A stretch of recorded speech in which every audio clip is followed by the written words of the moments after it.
सुस्वागतम विद्यार्थी मित्रांनो, सुगम लर्निंग चॅनल या यूट्यूब शैक्षणिक चॅनलमध्ये आपले सर्वांचे मनपूर्वक स्वागत। या व्हिडिओमध्ये आपण इयत्ता 8वी सामान्य विज्ञान या विषयातील प्रकरण 5वे अणूचे अंतरंग म्हणजेच इनसाइड द ॲटम याबद्दल चर्चा करणार आहोत। या प्रकरणाचा सखोल अभ्यास होण्यासाठी आपण आता वळतो आहोत त्यावर आधारित वस्तुनिष्ठ प्रश्नांकडे। त्यातील प्रश्न क्रमांक 1, इलेक्ट्रॉनवर टिंबटिंब प्रभार असतो। Electron is a dash dash charged sub atomic particle. उत्तर तुम्हाला माहितीच आहे। उत्तर आहे ऋण किंवा निगेटिव्हली चार्ज्ड सब ॲटॉमिक पार्टिकल आणि म्हणून पर्याय क्रमांक 2 हे आपले उत्तर आहे।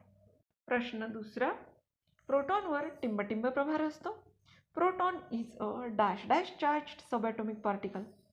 चला तर मग अचूक उत्तर आहे पर्याय क्रमांक 1, धन प्रभार असतो किंवा proton is a positively charge sub atomic particle.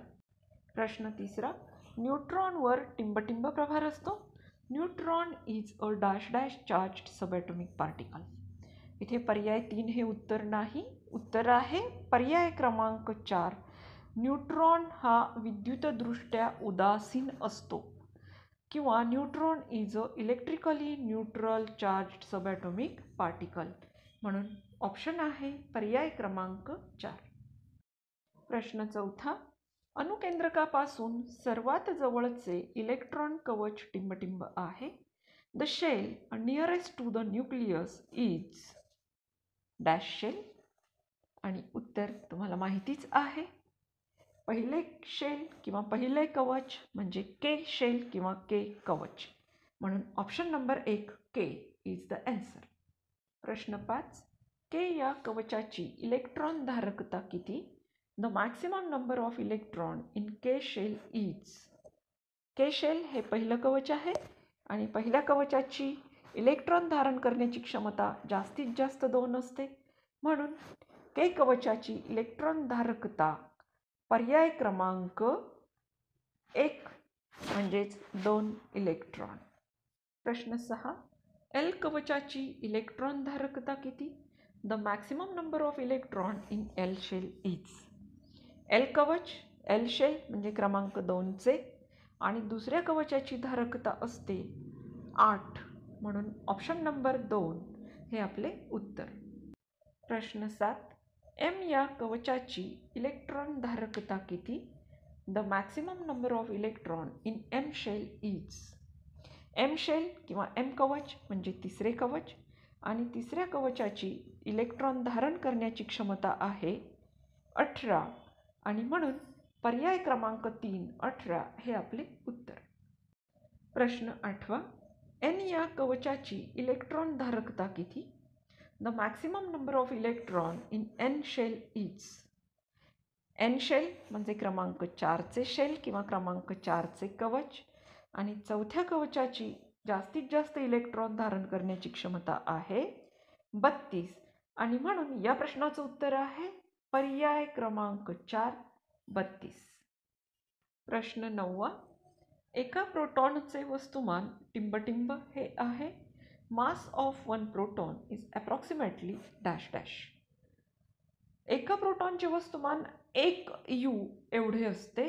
1 you म्हणजेच 1 डाल्टन आणि 1 यूची किंमत आहे 1.66 गुणिले 10⁻⁻27 ग्रॅम आणि म्हणून ते उत्तर असणारा अचूक पर्याय आहे पर्याय क्रमांक 2 आणि तेच आहे आपलं उत्तर। प्रश्न 10, कवचाची इलेक्ट्रॉन धारकता कोणत्या सूत्राने काढतात? The maximum number of electron shell can contain is obtained by the formula. यासाठीचं सूत्र आहे 2n⁻², 2n⁴ किंवा 2n⁻² आणि ते दर्शविणारं पर्याय आहे पर्याय क्रमांक 3 म्हणून पर्याय 3 हे आपलं उत्तर। प्रश्न 11, अणुइंधन युरेनियम 235 या समस्थानिकाच्या केंद्रकाचे विखंडनातून टिंबटिंब व टिंबटिंब मूलद्रव्यांची केंद्रके तयार होतात. The isotope of uranium 235 undergoes nuclear fission to form nuclei of two different elements dash dash and dash dash. आणि या ठिकाणी युरेनियमचं विखंडन होऊन बेरियम आणि क्रिप्टॉन ही दोन अणुकेंद्रके तयार होतात. बेरियम आणि क्रिप्टॉन यांचा समावेश असणारा पर्याय क्रमांक आहे पर्याय क्रमांक 3 आणि म्हणून आपल्या प्रश्नाचं अचूक उत्तर आहे पर्याय क्रमांक 3 क्रिप्टॉन व बेरियम. प्रश्न 12.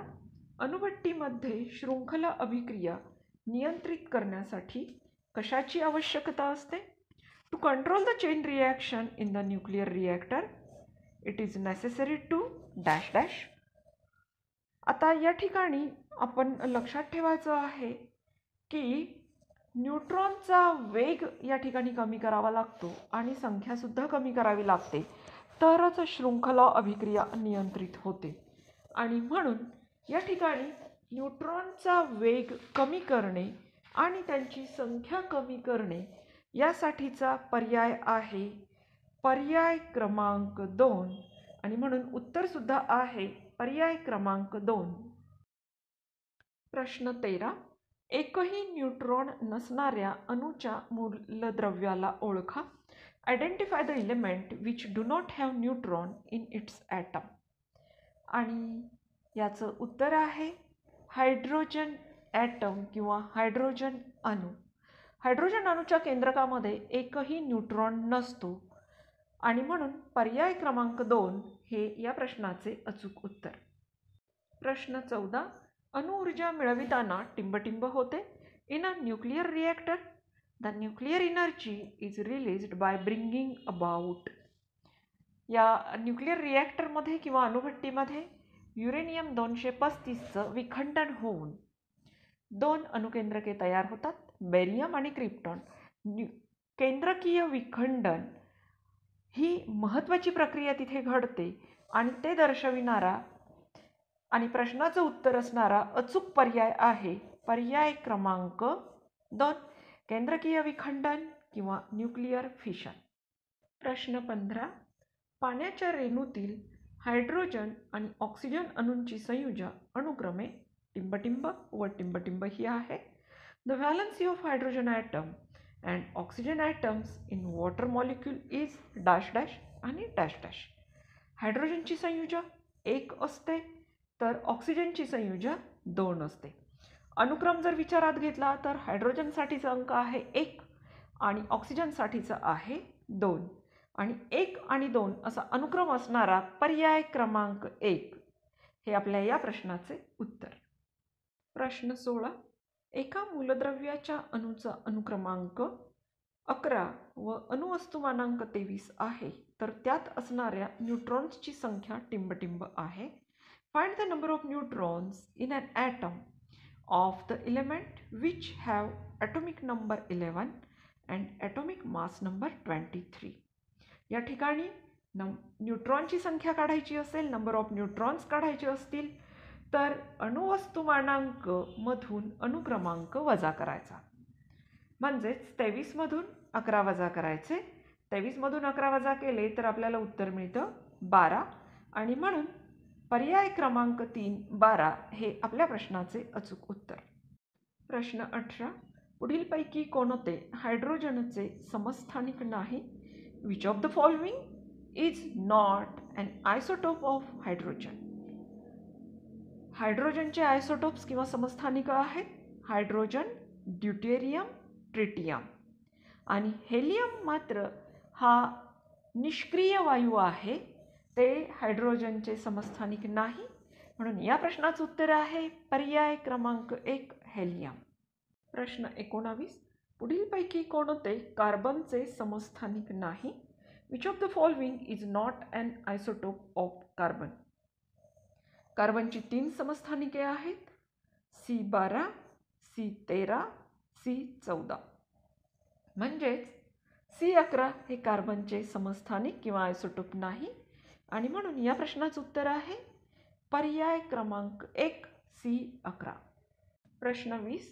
मूलद्रव्यांच्या समस्थानिकांचा उपयोग कोणत्या क्षेत्रांमध्ये केला जातो? Isotopes of radioactive element are used in various fields such as. दिलेले घटक आहेत अ. औद्योगिक म्हणजे इंडस्ट्री, ब. कृषी किंवा ॲग्रिकल्चर, क. वैद्यक मेडिसिन आणि ड. संशोधन क्षेत्र रिसर्च. आणि पर्याय आहेत फक्त अ, ब, क. पर्याय पहिला, पर्याय दुसरा फक्त ब, क, ड, पर्याय तिसरा फक्त अ, ब, ड आणि पर्याय चौथा वरीलपैकी सर्व. तर या चारही क्षेत्रांमध्ये समस्थानिकांचा उपयोग केला जातो. Isotopes are used in industry, agriculture, medicine and research. म्हणून या प्रश्नाचं उत्तर आहे पर्याय क्रमांक 4 वरीलपैकी सर्व. प्रश्न 21. अणुभट्टीमध्ये न्यूट्रॉन शोषून घेऊन त्यांची संख्या कमी करण्यासाठी नियंत्रक म्हणून पुढीलपैकी काय वापरतात? In nuclear reactor dash dash is used to reduce the number of neutron by absorbing them as controller. आणि या ठिकाणी कंट्रोलर किंवा नियंत्रक म्हणून वापरले जाणारे घटक आहेत बोरॉन, कॅडमियम आणि बेरिलियमच्या कांड्या. आणि ह्या तीनही घटकांचा समावेश असणारा जो पर्याय आहे पर्याय क्रमांक 1 हे आपल्या प्रश्नाचं उत्तर. प्रश्न 22. अणुभट्टीमध्ये न्यूट्रॉनचा वेग कमी करण्यासाठी पुढीलपैकी काय वापरतात? In nuclear reactor dash dash is used as moderator for reducing the speed of neutrons. Number 1 graphite जड पाणी म्हणजे heavy water. Number 2 graphite boron. Number 3 जड पाणी युरेनियम. Number 4 barium krypton. आणि या प्रश्नाचं अचूक उत्तर आहे अणुभट्टीमध्ये न्यूट्रॉनचा वेग कमी करण्यासाठी संचलक किंवा मंदक किंवा मॉडरेटर म्हणून वापरले जाणारे घटक आहेत ग्रॅफाइट किंवा जड पाणी म्हणजेच हेवी वॉटर. आणि हे दर्शविणारा पर्याय क्रमांक 1 हे आपल्या प्रश्नाचं अचूक उत्तर. प्रश्न 23. टिंबटिंब या विज्ञान शाखेत अणुसंरचनेचा सखोल अभ्यास करण्यात आला.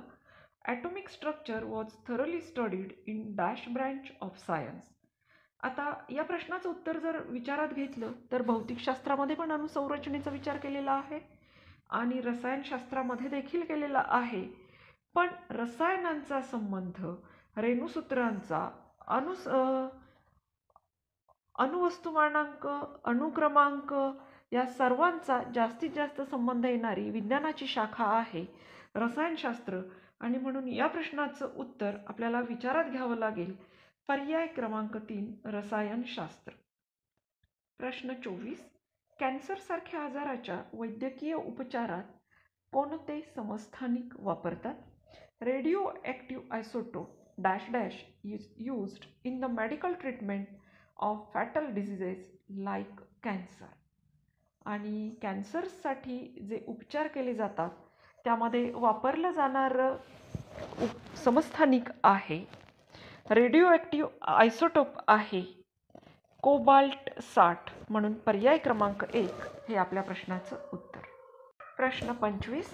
गॉयटर या थायरॉइड ग्रंथीच्या आजारावरील उपचारामध्ये डॅश डॅश वापरतात. Dash dash is used in the treatment of goitre disease of thyroid Gland. आणि या प्रश्नाचं उत्तर आहे पर्याय क्रमांक 1 आयोडीन 131. प्रश्न 26. जीवाश्मांचे वय ठरविण्यासाठी टिंबटिंब हे समस्थानिक वापरतात. The radioactive isotope dash dash is used for determining the age of archaeological objects. आणि या प्रश्नाचं उत्तर आहे कार्बन 14 पर्याय क्रमांक 1. प्रश्न 27. जमिनीखालून गेलेल्या नळांमधील चिरा शोधण्यासाठी टिंबटिंबचा उपयोग होतो. Dash dash radio active isotope is used for detection of cracks or leakage in the underground pipes. आणि इथे प्रश्नाचं उत्तर आहे पर्याय क्रमांक 1 सोडियम 24. प्रश्न 28. भारतामध्ये टिंबटिंब ठिकाणाच्या अणुवीज निर्मिती केंद्रांमध्ये एकूण टिंबटिंब अणुभट्ट्या कार्यान्वित आहेत. In India total dash dash nuclear reactors in dash dash places are functioning. आणि भारतामध्ये 8 ठिकाणच्या अणुवीज निर्मिती केंद्रांमध्ये एकूण 22 अणुभट्ट्या कार्यान्वित आहे. In India total 22 nuclear reactors in 8 places are functioning. प्रश्न 29. टिंबटिंब ही भारतातील पहिली अणुभट्टी आहे.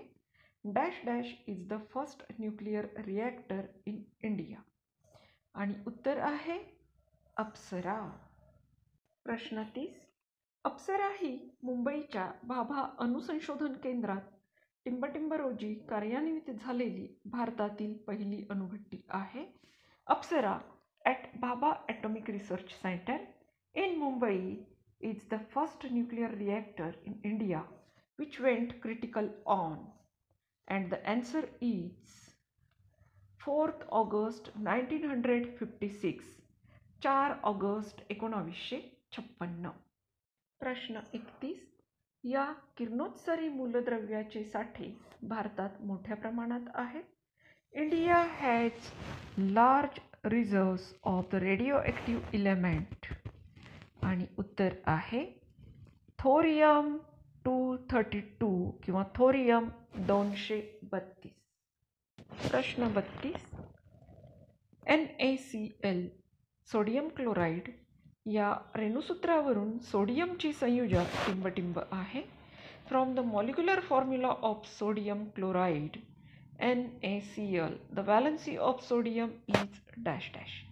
या ठिकाणी सोडियमची संयुजा 1 आहे आणि क्लोरीनची संयुजा देखील 1 आहे. प्रश्न 23.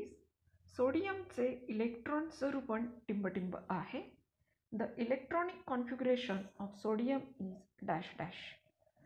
सोडियमचा अणुअंक म्हणजे ॲटॉमिक नंबर आहे 11 आणि म्हणून त्याचे इलेक्ट्रॉन स्वरूपण आहे 2, 8, 1. The electronic configuration of sodium is 2, 8, 1. प्रश्न 34. सल्फरमध्ये 16 प्रोटॉन व 16 न्यूट्रॉन आहेत, तर त्याचा अणुअंक व अणुवस्तुमानांक किती असेल? Sulphur contains 16 protons and 16 neutrons. What would be its atomic number and mass number? अणुअंक किंवा ॲटॉमिक नंबर म्हणजेच नंबर ऑफ प्रोटॉन्स किंवा प्रोटॉनांची संख्या बरोबर 16 आणि अणुवस्तुमानांक बरोबर प्रोटॉन आणि न्यूट्रॉन यांच्या संख्येची बेरीज 16 अधिक 16 बरोबर 32. प्रश्न 35. H2O पाणी या रेणुसूत्रानुसार हायड्रोजनची संयुजा 1 आहे. त्यामुळे Fe2O3 या सूत्रानुसार Fe ची संयुजा टिंबटिंब ठरते. The valency of hydrogen is 1 as per the molecular formula of water H2O.